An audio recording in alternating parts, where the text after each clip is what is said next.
एक साथ इकट्ठे होकर आगे बढ़ेंगे और एमआईएम और वंचित आघाड़ी को सपोर्ट करेंगे ना। बस ज्यादा वक्त आपका नहीं लेते हुए, क्योंकि मैं जानता हूं आप जिन लोगों को यहाँ पे सुनने के लिए आए हैं बेताबी के साथ, उनको ज्यादा आप और मैं सुने तो ज्यादा बेहतर होगा। मैं 3 स्लोगन लगाऊंगा, आप मेरे साथ स्लोगन लगाना, उसके बाद मैं आप बैठ जाऊंगा चुपचाप से, ठीक है? जय भीम, जय भीम, जय मल्हार, जय हिंद, जय महाराष्ट्र। शुक्रिया, धन्यवाद। आता ऊन समाप्त झालेले, सावली पडलेली, त्या ठिकाणी उभा असलेल्या विनंती, खाली बसून घ्या, बसा खाली बसा।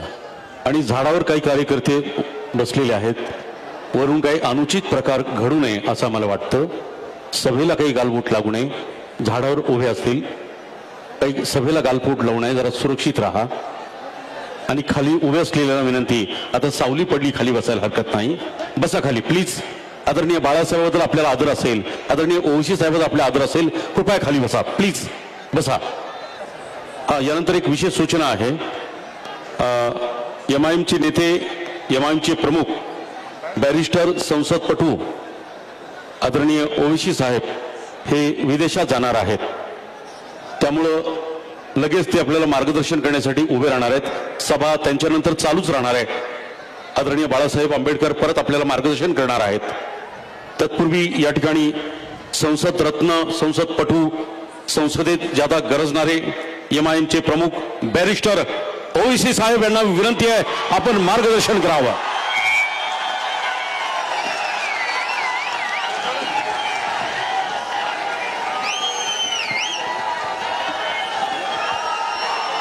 जोरदार टाळ्या। वंचित बहुजन आघाडीचा, वंचित बहुजन आघाडीचा ओवैसी साहेब आगे बढ़ो, बाळासाहेब आंबेडकर आगे बढ़ो, वंचित बहुजन आघाडीचा।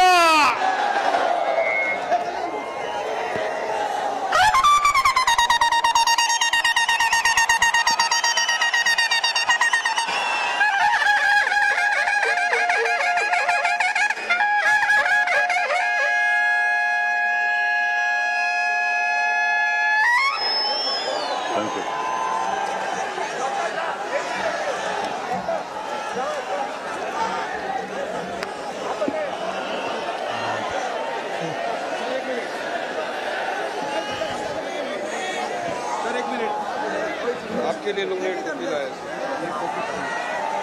गोली रोकता है।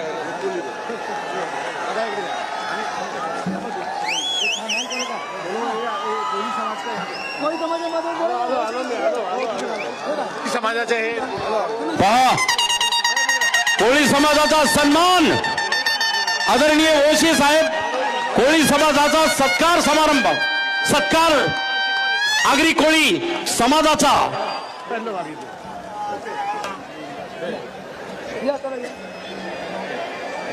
आगरी कोळी समाजाच्या वतीनं आदरणीय ओवैसी साहेबांचा या ठिकाणी सन्मान झाला, आदरणीय बाळासाहेबांचा बी। औज़ु बिल्लाहि मिनश शैतानिर ऐका। बिस्मिल्लाहिर्रहमानिर्रहीम। अस्सलामु अलैकुम व रहमतुल्लाहि व बरकातहू। डाइस पर तशरीफ फरमा मेरे बड़े भाई वंचित बहुजन आघाड़ी के सदर बाला साहेब प्रकाश अंबेडकर साहब, मोहतरम जनाब राजाराम पाटिल साहब, अशोक सोनवाने साहब, अमिताभ भुगल साहब, अयाज साहब, रतन साहब, एडवोकेट मौर्या साहब, वारिस पठान साहब, यहाँ पर एमआईएम के मेरे तमाम कॉरपोरेटर्स और जिम्मेदारान, मोअज़्ज़िज़ हाज़रीन इकराम, मैं सबसे पहले हमारे बड़े भाई जनाब बाला साहिब प्रकाश अंबेडकर साहब का शुक्रिया अदा करता हूँ कि उन्होंने मुझे यहाँ पर आने का मौका दिया और आपके सामने अपनी बात रखने को एक तारीखी मौका मुझे फराहम किया। ये मेरे लिए एक बड़ा तारीखी मौका है कि मैं आज महाराष्ट्र के उन गयूर दलितों के सामने, महाराष्ट्र के ओबीसी समाज और कोली समाज के जिम्मेदारों के सामने और कल्याण के मेरे गयूर मुसलमानों के सामने खड़े होकर मैं अपनी बात को आपके सामने रख रहा हूं। आप और हमने, बल्कि पूरे देश ने, पूरे हिंदुस्तान ने कल 26 जनवरी को बड़े जोश खरोश से मनाया, जिसको हम उर्दू में यौम जमहूरिया कहते हैं। मेरे अजीज दोस्तों, मेरे बुजुर्गों, 26 जनवरी को हम क्यों मनाते हैं? इसलिए मनाते हैं कि बाबा साहिब अम्बेडकर ने हमारे मुल्क वतन अजीज हिंदुस्तान को एक कॉन्स्टिट्यूशन दिया, जिसको आप और हमने 1950 को ये फैसला किया कि 26 जनवरी 1950 से हिंदुस्तान में बाबा साहिब अम्बेडकर का कॉन्स्टिट्यूशन लागू होगा। बाबा साहिब ने इस मुल्क को संविधान दिया और संविधान देकर बाबा साहिब ने ना सिर्फ हिंदुस्तान के दीगर मज़ाहिब के मानने वालों को, बल्कि दलितों को, शेड्यूल कास्ट, आदिवासियों को, ओबीसीज को, मुसलमानों से कहा कि ये जो संविधान मैं तुमको दे रहा हूं, तुम चाहे आदिवासी हो, शेड्यूल कास्ट हो, तुम कोली समाज के हो, तुम मुसलमान हो, याद रखो ये संविधान तुमको आज से इंसान मानेगा। ये संविधान तुमको तुम्हारी जिस घर में पैदाइश हुई, या तुम जिस समाज में पैदा हुए, या फिर तुम जिस घर में पैदा हुए, या जिस मजहब को मानते हो, उस बुनियाद पर तुमसे भेदभाव नहीं किया जाएगा। 1950 26 जनवरी को जो संविधान हमने अपने आप पर लागू किया, वो ये कहता है मेरे भाइयों कि हम इंसान हैं और हम बराबर हैं, हमसे हिंदुस्तान में अब कोई बड़ा नहीं है। अगर कोई ब्राह्मण होगा तो वो प्रकाश अंबेडकर से बड़ा नहीं हो सकता। अगर कोई अपर कास्ट होगा तो वो कोली समाज से बड़ा नहीं हो सकता। अगर कोई मराठा होगा तो मुसलमान से बड़ा नहीं हो सकता। ये बात साफ और वाज़ेह तौर पर संविधान ने कही है कि मजहब के नाम पर, पैदाइश के नाम पर, जात के नाम पर, कारोबार के नाम पर किसी से भेदभाव नहीं किया जाएगा। और ये पैगाम मैं आज इसलिए दे रहा हूं क्योंकि आज मुल्क को, संविधान को अपने आप पर लागू करके 70 साल का अरसा हो चुका।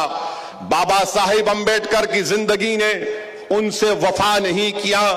अगर बाबा साहिब अम्बेडकर को अल्लाह और जिंदा रखता एक 10-15 साल, तो यकीनन से इस हिंदुस्तान की तकदीर और मुकद्दर कुछ और हो जाती।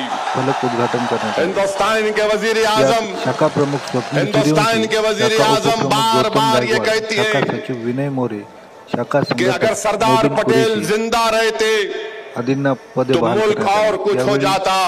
नहीं मिस्टर मोदी, आनंद जाधव, सुंदर हेमंत पाटिल। मैं फिर से कह रहा हूं मिस्टर मोदी, सुनो, जो सावरना समाज के जनियोधारू है, जो चड्डीधारी है, सुनो मेरी बात को। अगर अंबेडकर और 10 साल जिंदा रहते बाबा साहिब, तो इस मुल्क में रोहित वेमुला की मौत नहीं होती। मगर बाबा साहिब अम्बेडकर ने संविधान तो हमको दिया, और बाबा साहिब अम्बेडकर ने हम तमाम को यह कहकर इस दुनिया से चले गए कि देखो मेरी जिंदगी जितनी थी मैंने उस जिंदगी का इस्तेमाल किया और तुमको एक लिविंग कॉन्स्टिट्यूशन देकर जा रहा हूं। अब इस संविधान में जो मैंने तुम्हारे लिए ख्वाब देखे हैं, इंसाफ के, लिबर्टी के, भाईचारेगी के, जस्टिस के। अब तुम्हारी जिम्मेदारी है कि तुम मेरे उन ख्वाबों को पूरा करना। आज बाबा साहेब अंबेडकर नहीं है, मगर बाबा साहेब अंबेडकर का संविधान हम तमाम से पुकार पुकार कर कह रहा है कि अगर तुम याद रखो, हिंदुस्तान में अगर बाबा साहिब अंबेडकर का कोई लीगल जानशीन है तो वो मुसलमान है, दलित है, आदिवासी है, ओबीसी है। जब हम बाबा साहिब अंबेडकर के जानशीन हैं तो जानशीनों का काम यह होना चाहिए कि अपने बुजुर्गों को जिंदा रखे। बाबा साहेब अंबेडकर के पुतले पर फूल का माला जरूर डालो, मगर याद रखो अगर अंबेडकर को जिंदा रखना है तो अंबेडकर के ख्वाबों को पूरा करना पड़ेगा। और अंबेडकर के ख्वाब तुम और हम कैसे पूरा करोगे?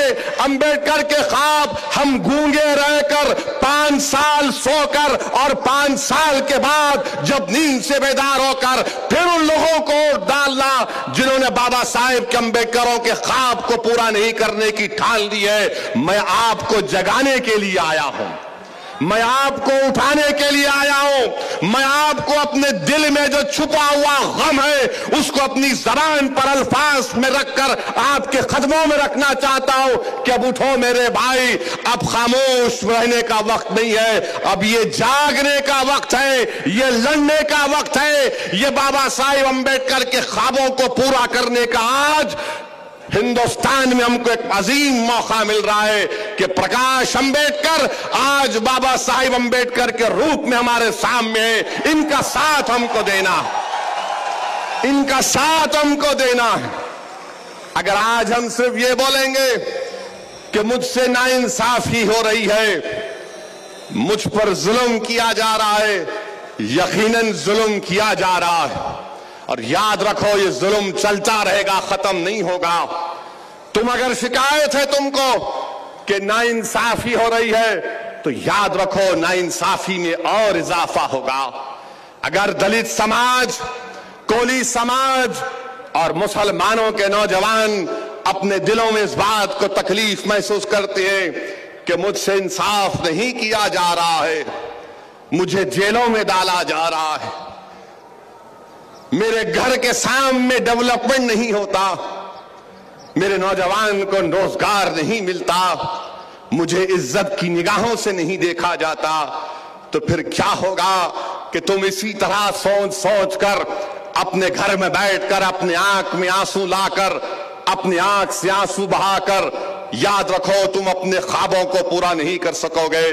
जो कौम, जो समाज रोना बंद कर देगा, जो समाज शिकायत करना बंद कर देगा, जो समाज, जो कौम इस बात का तय कर लेगा कि हमने 70 साल इन जालिमों के जुल्म को सहा है।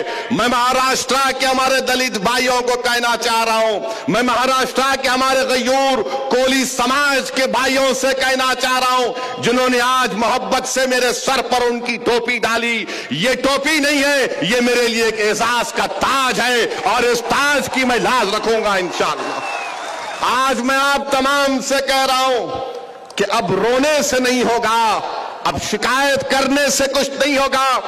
जिन लोगों ने, जिन सियासी पार्टियों ने, जिन समाज के बड़े बड़े लोगों ने, जिन जन्यधारियों ने, जिन चड्डीधारियों ने हमको 70 साल रुलाया, उठो महाराष्ट्र के अंबेडकर के चाहने वालों, आज एक मुसलमान तुम्हारे से कह रहा है कि मैं तुम्हारे साथ खड़े होकर खड़ा हूं। आज हम मिलकर उन तमाम लोगों को रुलाएंगे जिन्होंने हमारे बच्चों को रुलाया, जिन्होंने हमारी माओ को रुलाया, जिन्होंने हमारे बाप के ख्वाबों को चकनाचूर कर दिया।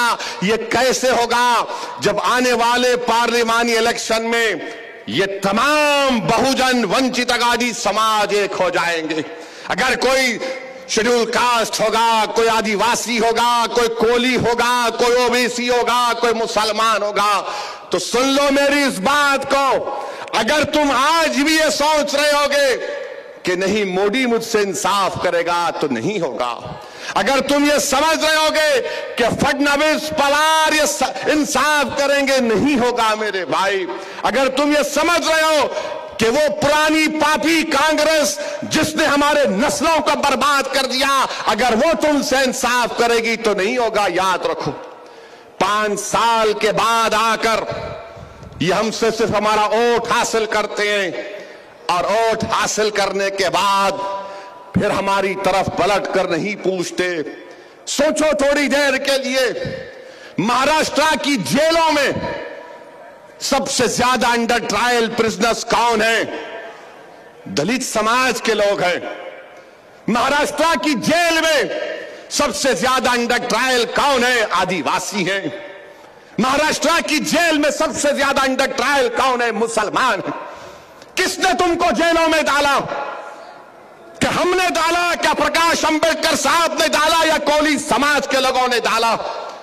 आपने वोट दिया इन जालिमों को, चाहे बीजेपी हो या कांग्रेस हो, एनसीपी हो। तुम्हारे वोट की वजह से ये राज कर रहे थे, राज कर रहे हैं और हमारे बच्चों को जेल में डाल रहे हैं। भीमा कोरेगांव में क्या हुआ?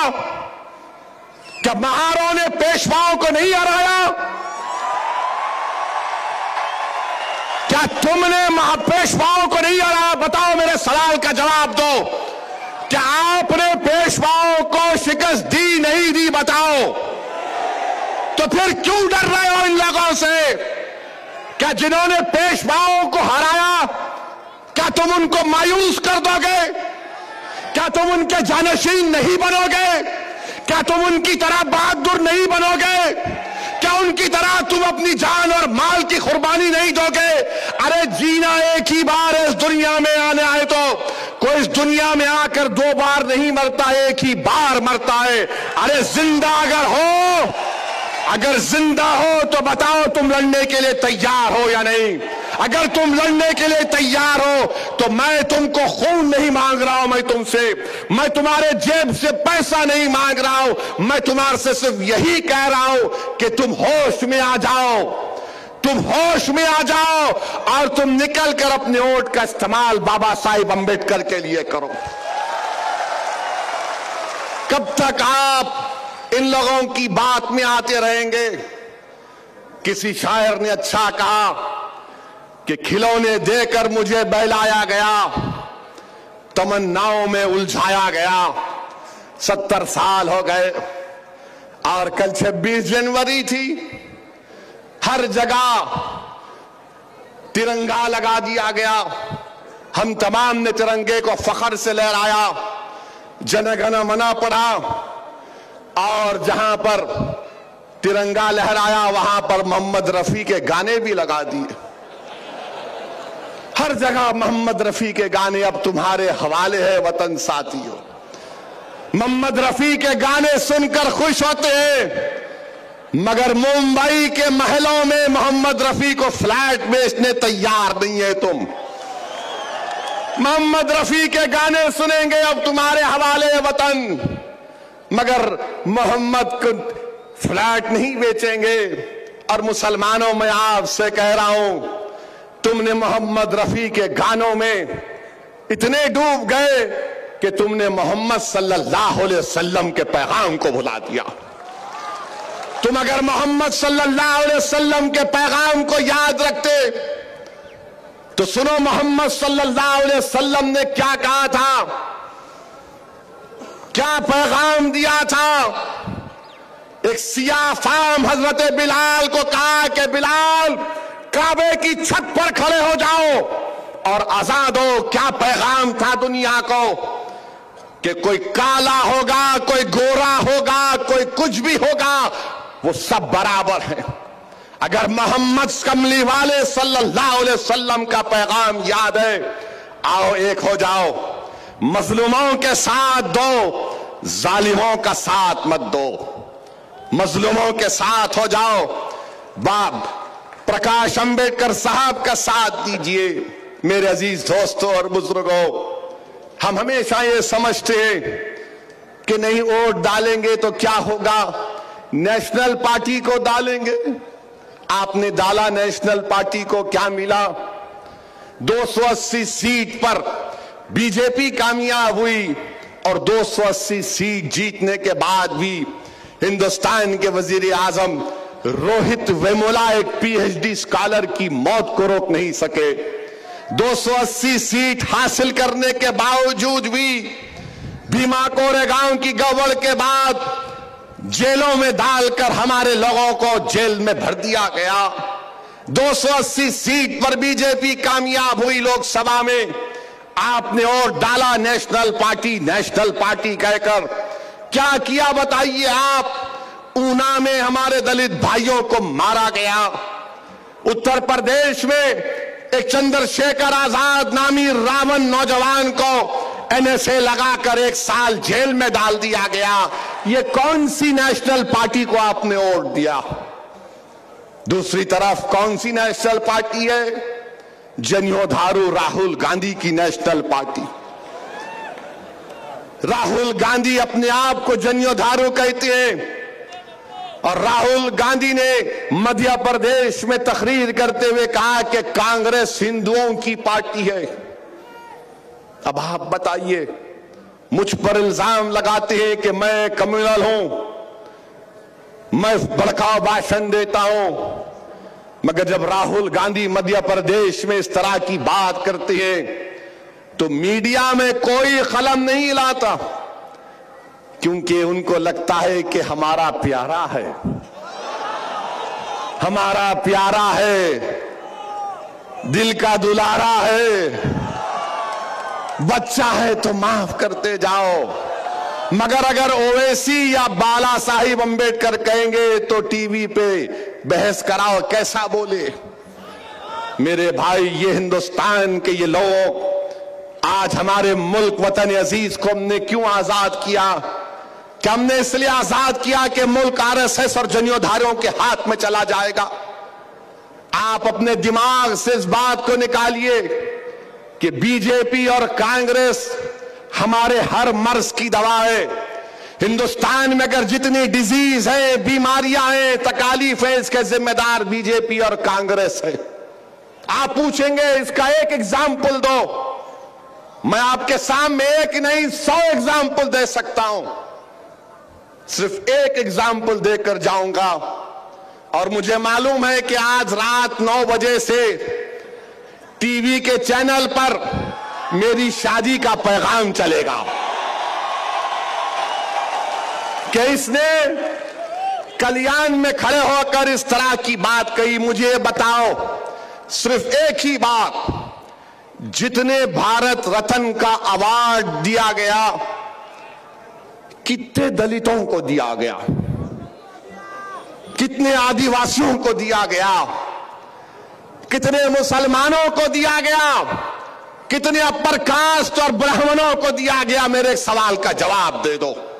मैं चैलेंज कर रहा हूं तुमको, ये भारत रत्न अवार्ड तुमने कितने दलितों को दिया। बाबा साहिब को दिया, दिल से नहीं दिया, मजबूरी की हालत में दिया। अगर दिल से देते तो पहले दे देते। बताओ तुमने कितने एससीज को दिया, आदिवासी को दिया। अरे तुम हर चीज अपने लिए, जहां मलाई दिखी तुम खा लिए, दूध बचा तुम पी लिए, घी था तुम चाट लिए, दही था तुम लेके भाग गए। और हम क्या कर रहे? नहीं, national party, national party, national party. नहीं मेरे भाई, ये कोई नेशनल पार्टी नहीं है। राहुल गांधी बोलते तो चौकीदार चोर है। हम राहुल गांधी से पूछना चाहते हैं, बताओ उस चौकीदार के बारे में आप क्या कहेंगे जिसने बाबरी मस्जिद के ताले खुलवा दिए? बताओ उस चौकीदार के बारे में आप क्या कहेंगे जिसकी मौजूदगी में दिल्ली की सड़कों पर सिखों के खून की होली खेली गई? बताओ उस चौकीदार के बारे में क्या कहेंगे जो आपकी पार्टी का था, जिसने बाबरी मस्जिद को शहीद करवा दिया? यही मुंबई की सड़कों पर इंसानियत का खून की होली खेली गई। श्री कृष्णा कमीशन की रिपोर्ट ने कहा, मैंने नहीं कहा। बताओ कांग्रेसियों उस चौकीदार के बारे में क्या कहेंगे जिसने आसाम में नल्ली का मैसेकर हुआ, भागलपुर हुआ, हाशिमपुरा हुआ। अरे कौन कौन सी बात रखूं तुम्हारे सामने? मगर चौकीदार जितने भी बने, वो सब चोर हैं। तब चौकीदार बदलने का टाइम आया है। अब ये चौकीदारों को जरूरत नहीं है, अब एक मर्द की जरूरत है, पहरेदार की जरूरत है। पहरेदार कौन होगा? जो संविधान की हिफाजत करेगा, जो बाबा साहिब अंबेडकर के ख्वाबों को पूरा करेगा। मेरे भाई, आज हमारे बड़े भाई बाला साहिब प्रकाश अंबेडकर साहब एक बहुत बड़ी जिम्मेदारी लिया, आपके दरमियान में आए। मैं महाराष्ट्र के हमारे मुसलमान भाइयों से कह रहा हूं कि तुम मुझे वोट नहीं देना चाहते, मत दो। मुझ पर इल्जाम ये लगाते हैं कि ओवैसी जहां पर जाता वोट काटता है। मैं वोट नहीं काटता, मैं तुम्हारे को काटने आया हूं। मैं वोट काटने नहीं आया हूं, मैं दिलों को जोड़ने आया हूं। मैं कमजोर और मजलूम समाज को जोड़ने आया हूं। मैं काटने के लिए नहीं, मैं बाबा साहिब अंबेडकर के ख्वाबों को पूरा करने की कोशिश कर रहा हूं। मैं काटने के लिए नहीं आया हूं, मैं जोड़ने के लिए आया हूं। मैं वोट काटने के लिए नहीं आया हूं। सुनो, मैं मरने को आया हूं इस काज के लिए। जब तक जिंदा रहूंगा, इंशाअल्लाह ताला मेरा जिंदगी का मकसद यह है कि ये जो बहुजन वंचित समाज है, इनको इंसाफ मिले। और कैसा मिलेगा? कॉन्स्टिट्यूशन से मिलेगा। कॉन्स्टिट्यूशन से कैसा मिलेगा? जमहूरियत में हिस्सा लेना पड़ेगा, डेमोक्रेसी में पार्टिसिपेट करना पड़ेगा। जब पार्टिसिपेट करेंगे तो किसको वोट डालना पड़ेगा? राज उनका, वोट तुम्हारा अब नहीं चलेगा। वोट डालना पड़ेगा, बाला साहिब को वोट डालना पड़ेगा। इनको हिंदुस्तान के पार्लियामेंट में भिजाना पड़ेगा। अगर पार्लियामेंट में दलित समाज के एक मिनिस्टर हैं, मैं इनका नाम नहीं लेना चाहता, मेरे को तकलीफ हुई, पहली मर्तबा तकलीफ हुई मुझे जब पार्लियामेंट में 10% रिजर्वेशन, ये 10% के बारे में भी बोलता हूं। जब 10% रिजर्वेशन इकोनॉमिक वीकर सेक्शन के लिए दिया जा रहा था, तो मुझे तकलीफ इस बात की नहीं थी कि वो हमारे दलित भाई मोदी की इस बिल की तायीद कर रहे थे। तकलीफ इस बात की थी कि तुम उनकी चमचागिरी कर रहे थे, कि तुम चमचागिरी कर रहे थे। तुम शायद थोड़ी देर के लिए उन महारों की, पेशवाओं पर कामयाबी को याद कर लेते तो तुम चमचागिरी नहीं करते। तुम तारीफ कर रहे थे, तारीफ कर रहे थे, एक एक बात बोल रहे थे। और ये तमाम के तमाम आलाजाद के लोग पार्लियामेंट की टेबल पर ऐसा मार मार कर पैगाम दे रहे थे कि हां, अगर तू दलित है तो तेरा काम यह है कि हमारे दरबार में हमारी तारीफ करना। अगर बाबा साहिब वहां पर होते, बाला साहिब वहां पर होते, तो खुदा की कसम प्रकाश अंबेडकर ऐसी बात करते कि तमाम के तमाम उठकर खड़े हो जाते और कहते कि इसकी जबान को बंद करो। तो याद रखो, जो आपसे आकर कहेगा कि इसकी जबान को बंद करो, तो जान लो कि वो सच बयान कर रहा है। जो दलित समाज के पास आकर, कोली समाज के पास आकर कहेगा कि तुमको नुकसान पहुंचाने आया है, तो यकीन कर लो ये तुमसे इंसाफ और तुमको फायदा पहुंचाने के लिए आया। 10% रिजर्वेशन, कहां का reservation? Economic weaker section, 8 lakh जिसकी आमदनी होगी उसको रिजर्वेशन। बाप की जागीर है।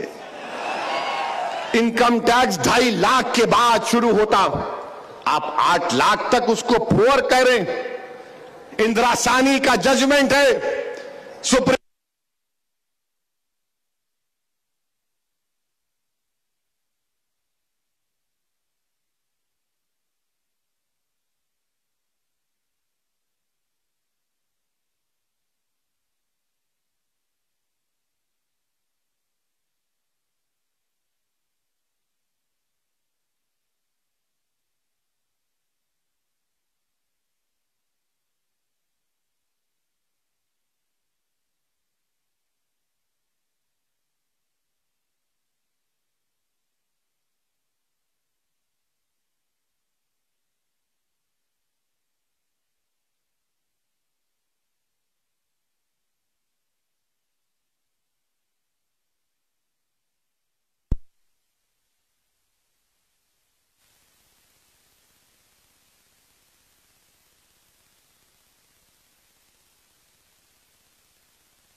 आगे आगे हो गया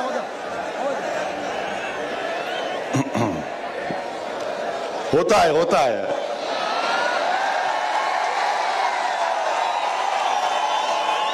जब पापियों का, जालिमों का जिक्र करेंगे तो ऐसा ही करते हैं। मैं क्या बोला था आपसे अभी, जो बोलेगा इसकी जबान खराब है तो उस पर यकीन करना। आवाज को कम बंद कर रहे हैं, नहीं होगा अभी। होता है क्या बंद करेंगे? ये हम माइक से अपनी बात को नहीं पहुंचाते, हम दिल से अपनी बात को पहुंचाते हैं। मेरे अजीज दोस्तों और बुजुर्गों, मेरी आज से एक गुजारिश है, एक रिक्वेस्ट है। 70 साल में एक मर्तबा आप कांग्रेस बीजेपी को भूल जाओ। आप ये मोदी की पार्टी, अमित शाह की पार्टी, ये चड्डी पार्टी 90 साल के बाद अभी पैंट पहनना शुरू किए, इनको छोड़ो। कांग्रेस पार्टी जिस सिर्फ बातें करती हैं, इनके पास कोई पॉलिसी और प्रोग्राम नहीं है। मेरे भाई, आज महाराष्ट्र में एक गोल्डन अपॉर्चुनिटी आपके पास आई है कि आप बाला साहिब का साथ दीजिए, आप इनको कामयाब करिए।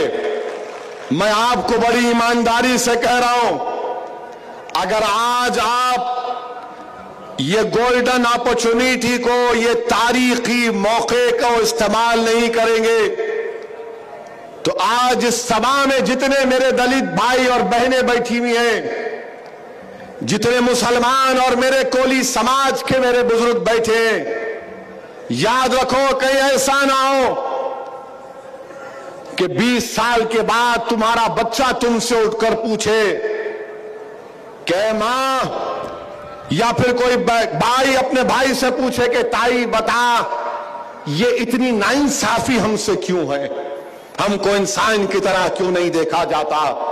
मेरे भाई, इस मौके का फायदा उठाओ, थोड़ी देर के लिए भूल जाओ ये नेशनल पार्टी, ये कुछ नेशनल पार्टी नहीं है। कौन सी नेशनल पार्टी है? 280 MP जीत कर भी हिंदुस्तान के वजीर आजम हिंदुस्तान के गरीब नौजवानों को रोजगार नहीं दे सकते, रोजगार के पास लेकर नहीं जाते, जेलों में डालते हैं। कौन सी सरकार है जिसका मुख्यमंत्री कहता है कि 24 घंटे में मैं राम मंदिर का मसला हल कर दूंगा? ये कौन सी सरकार है जहां पर नौजवान तड़प तड़प कर आहें लेकर मर रहा है? ये कैसी सरकार है जिसने ऐसे हजारों रोहित वेमुलाओं के ख्वाबों को चुकनाचूर कर दिया? ये कैसी नेशनल पार्टी है जिसने मुसलमानों को उनकी गरीबी उनका मुकद्दर बनाकर छोड़ दिया? ये कौन सी नेशनल पार्टीज है? मुसलमानों सुनो, जब ट्रिपल तलाक का बिल आया तो कौन उठकर उसकी मुखालिफत कर रहा था? कौन कह रहा था कि यह कानून हमारे खिलाफ इस्तेमाल होगा? ये नेशनल पार्टी के लोग नहीं कर रहे थे, ये तुम्हारा एक दीवाना भाई अकेला खड़े होकर लड़ रहा था। और मैं आपसे कह रहा हूं, अगर उस वक्त मेरे साथ मेरे बड़े भाई बाला साहिब प्रकाश अंबेडकर होते तो खुदा की कसम ये दो लोग हिंदुस्तान की पूरी लोकसभा को हिला कर रख देते, मगर कोई नहीं है। कौन है? मोदी की तारीफ में शेर पढ़ने वाला है, हो जाता है, वो लोग ताली मार रहे। ये कमजोर लोग तुमको इसलिए कामयाब किए। मेरे भाई, हम विधानसभा में जाते हैं, लोकसभा में जाते हैं तो क्यों जाते हैं? गरीब आवाम की आवाज बनने के लिए। तो मेरी आपसे गुजारिश है कि मुत्तहिद हो जाइए, बाला साहिब प्रकाश अंबेडकर का साथ दीजिए। इनके साथ अदानी नहीं है, इनके साथ कॉरपोरेट वर्ल्ड नहीं है, हमारे साथ वो लोग नहीं है जिन्होंने आईसीआईसीआई बैंक को लूटा है। हमारे साथ मेहुल चोकसी नहीं है, हमारे साथ नीरव मोदी नहीं है, हमारे साथ तमाम चोर डाकू नहीं है। मेरे भाई, जिन्होंने इस मुल्क के खून को चूसा, जिन्होंने इस मुल्क के दलितों को तबाह ताराज कर दिया, जिन्होंने मुसलमानों की शनाख्त को मिटाने की ठान ली, जिन्होंने आदिवासियों को डेवलपमेंट के नाम पर नक्सलाइट कहकर उनका इनकाउंटर कर रहे हैं, क्या आज वो समाज नहीं उठेगा? अगर आज आप नहीं उठेंगे तो कल अपने आप से शिकायत नहीं करना कि मुझसे इंसाफ नहीं हो रहा है। आज आपको एक मौका मिल रहा है, आप इसका फायदा उठाइए। महाराष्ट्र से यकीनन बीजेपी को हराएंगे, शिवसेना को हराएंगे। और शिवसेना का क्या मामला है नहीं मालूम, ऐसा एक बोलते फिर पीछे हट जाते। इतना क्यों डरते रे मोदी से? क्या करेगा तुमको? हमारी तरह देखो खड़े होकर बोल रहे मित्रों को, हिंदुस्तान की पार्लियामेंट में खड़े होकर मैंने कहा ट्रिपल तलाक के मसले में कि यकीनन हिंदुस्तान में जो 24 लाख हिंदू हमारी शादीशुदा बहनें हैं, जो शादीशुदा है मगर अपने मर्द के साथ नहीं है, हमारी भाभी गुजरात में, उसको दिल्ली लाओ। लाना चाहिए ना। ये सेकुलरिज्म नहीं है कि एक औरत खाली करवा चौथ के दिन कुछ नहीं खाती कि मेरा पिया मुझे बुला ले, मगर बुलाते ही नहीं, बुलाते ही नहीं। मगर कांग्रेस पार्टी कुछ नहीं बोलेगी, कांग्रेस पार्टी नहीं बोलेगी, पवार साहब नहीं बोलेंगे, कोई कुछ नहीं बोलेगा, इसलिए कि तमाम के तमाम मिले हुए हैं। मेरे भाई, ये केमिकल कंपनी है, ये पूरे के पूरे, ये ऑर्गेनिक कंपनी है। हम ऑर्गेनिक है, हम आपके लिए खड़े हुए, इसमें हमारा कोई मकसद नहीं है। आज आप देखो थोड़ी देर के लिए, कभी आपने गौर से देखा कि बाला साहिब प्रकाश अंबेडकर की आज क्या एज हो चुकी है? देखो आप, क्या आप इनके मरने के बाद इनको सम्मान देंगे? क्या आप इनके दुनिया से चले जाने के बाद रोएंगे? क्या इनके मरने के बाद तुम एक मेमोरियल इनका बनाओगे? नहीं मेरे दलित भाई, ऐसा नहीं हो सकता। जो शख्स जिंदा है वो तुम्हारे लिए जिंदा है, वो तुम्हारे लिए मरने को तैयार है। आज इनकी जिंदगी में इनको कामयाब करो, इनको नहीं बल्कि अपने आप को कामयाब करो।